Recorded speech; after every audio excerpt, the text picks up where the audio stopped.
রাজ্যের বিভিন্ন প্রান্তে বিজেপিতে যোগদান প্রক্রিয়া অব্যাহত রয়েছে। যুব মোর্চার রাজ্য সভাপতির দায়িত্ব নেওয়ার পর বিশালগড়ের অফিস টিলায় যোগদান সভা করে দেখিয়ে দিলেন স্থানীয় বিধায়ক সুশান্ত দেব।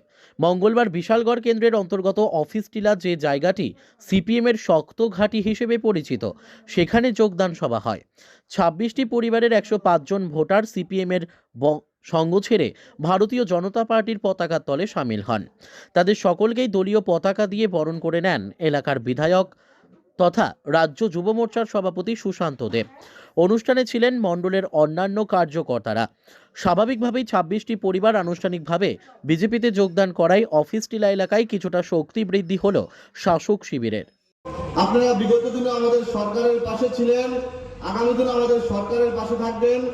গত যে নির্বাচন হয়েছিল, বিধানসভা নির্বাচন, আপনাদের সকলের আশীর্বাদ ও সহযোগিতা পেয়ে আমি বিধায়ক হয়ে কাজ করার সুযোগ পেয়েছি। আমি চেষ্টা করছি আমার 100% দিয়ে প্রত্যেকটা বিশালগড়বাসীর জন্য কাজ করতে। আমি আগামী দিনেও আপনাদের আশীর্বাদ, ভালোবাসা, সহযোগিতা আমি কামনা করব। আমার চলার পথে যেন আপনারা পথ প্রদর্শক হন, আপনাদের আশীর্বাদ, ভালোবাসা যেন আমার চলার পথে পাতেও হয়। Bureau report, news daily Bharat.